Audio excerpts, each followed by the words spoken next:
ఓం నమశివాయ. శ్రీశైల మల్లికార్జున మేడారం సమ్మక్క సారక్క చిలుకూరు బాలాజీ స్వామి. ఓం నమశివాయ. నా పేరు రామ్ శాస్త్రి. చిలుక జోషం అంటండి ఆ కాలంలో ఉంది, ఇప్పుడు గుడుక ఉంది, ఇక ముందు గుడుక నడుస్తుంది. చిలుక జోషం అంటే నిజముందండి, నమ్మండి, వినండి. ఏప్రిల్ నెల 7 నుంచి 13 తారీఖు వరకు ఈ రాశి మీద ఎంత శని ఉంది, ఈ రాశి మీద గురుబలం ఎంత ఉంది, శని ఎంత, లాభం ఎంత, లుక్సాన్ ఎంత, నష్టం, కష్టం, సుఖం, దుఃఖం చెప్తా వినండి.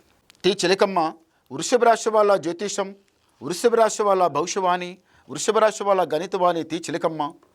వృషభ రాశి వాళ్ళ జ్యోతిష్ ఎట్లా ఉంది టీ చిలక?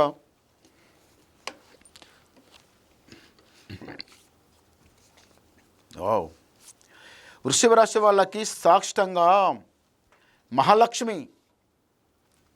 వృషభ రాశి వాళ్ళకి అస్సలు ఈ లక్ష్మి ఆగదు.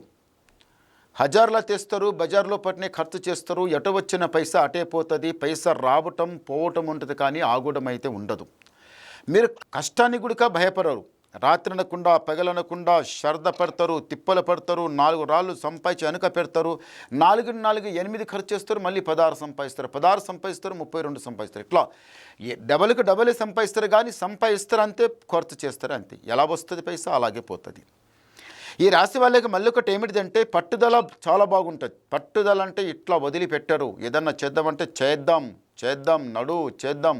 రాత్రి అనకుండా పగలనకుండా పట్టుదల మీద పని చేసి 10 రూపాయలు సంపాదించి ఇంట్లో తీసుకొచ్చి ఇంట్లో ఉన్న పెద్దలకు మెప్పించి చిన్నలకు మెప్పించి 10 రూపాయలు సంపాదించి ఇంటి లోపల అందరికీ కలిసి ఇంట్లో ఉన్నవాళ్ళు చిన్న పెద్ద అందరూ ఇట్లా ఐకమత్యంగా నడవాలి.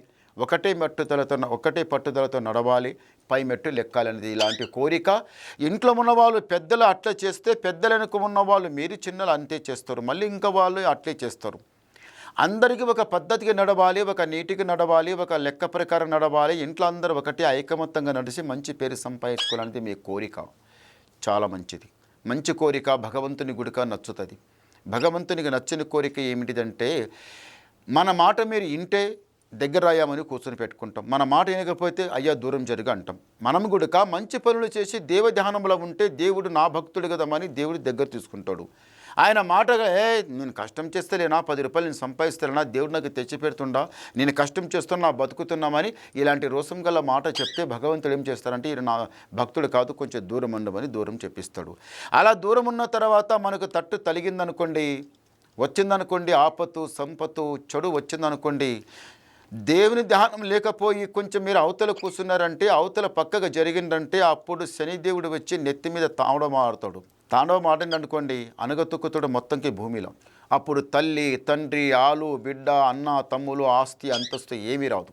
సర్వేశ్వరునికి ఒక భక్తుడు ఒక సర్వేశ్వరునికి నమ్మేది ఏమిటిదంటే అన్ని మంచిగా పెట్టాలని ఎంతో కోరికతోన భగవంతునికి దయ వచ్చేటట్టు మనసు లోపల పుట్టి భగవంతునికి మనస్ఫూర్తిగా మంచిగా నమస్కారం చేయడానికి కారణం ఏమిటిదంటే స్వామి దేవుడిచ్చిన నీవు స్పాట్ మొత్తం కళ్ళు చెవులు ముక్కు అన్నీ ఇచ్చిన స్వామి, కానీ అన్నిటికన్నా ఆరోగ్యం కూడా చక్కగా పెట్టు స్వామి అనడం. ఈ ఆరోగ్యం చక్కగా ఉంటే నువ్వు ఏమైనా చేయగలవు, ఏదైనా సాగించగలవు. ఆరోగ్యం చక్కగా లేకపోతే ఎస్ట్ మూలగ పడాలి. మూలగ పడ్డ తర్వాత మీ ఇంటి లోపల మీకు ఎంత ప్రేమగా చూసుకునేవాడైనా కానీ, చూసుకునే అమ్మాయి అయినా కానీ అబ్బాయి అయినా ఎవ్వరైనా కానీ ఎంత ప్రేమగా చూసుకున్న వాళ్ళు కూడా దూరం జరుగుతారు, దగ్గర రారు.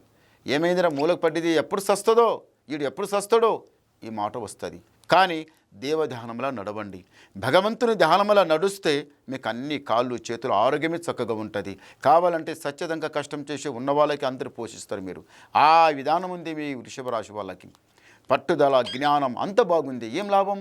కొంచెంలా ఏదో ఫరక్ పోతుంది. అది కాక ఇల్లు పైకి తేవాలి, ఇల్లు మెట్టు పైకి రావాలి. మనం ఇల్లు పైకి రావాలనుకుంటారు, కానీ ఇంటి మీద జర దరిద్రం చాలా చెడ్డగొచ్చి కూస్తున్నది. ఆ చెడ్డగొచ్చి ఎప్పుడు కూస్తున్నదో ఆ దరిద్రం కొన్ని రోజుల నుంచి ఉన్నారు, ఆనే ఉన్నారు. లెక్కలు అనుకుంటున్నారు, కొండ లెక్కాలి పైన శిఖరం లేదంక వెళ్ళాలనుకుంటున్నారు, కానీ ఏడైతుంది? ఉన్నారో ఆనే ఉంది. గొంగడి పడ్డది ఆనే ఉంది. ఉన్న వస్తువు ఆనే ఉంది. ఏది కదులుతలేదు, ఉంది ఉన్నది వలన ఏం ఆలోచిస్తున్నారంటే ఎట్లన చేసి ఈసారి పై మెట్టు మేము లెక్కాలి. అన్నట్టు పట్టుదల ఉంది.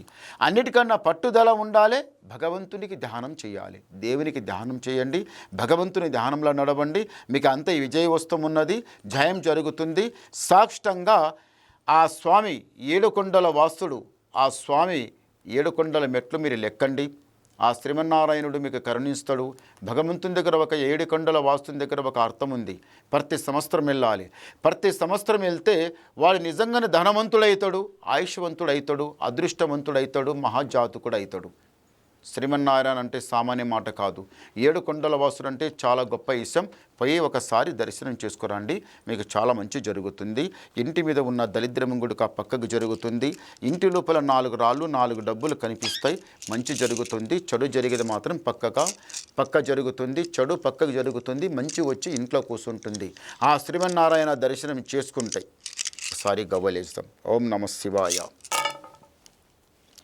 5 చాలా మంచి గవ్వలు పడ్డాయి. వృషభ రాశి వాళ్ళకి ఆదాయం 5, వ్యాయం 14, రాజపూజ ఫలం 5, అవమానం 4. ఒక్క మెట్టు పైకున్నారు వృషభ రాశి వాళ్ళు.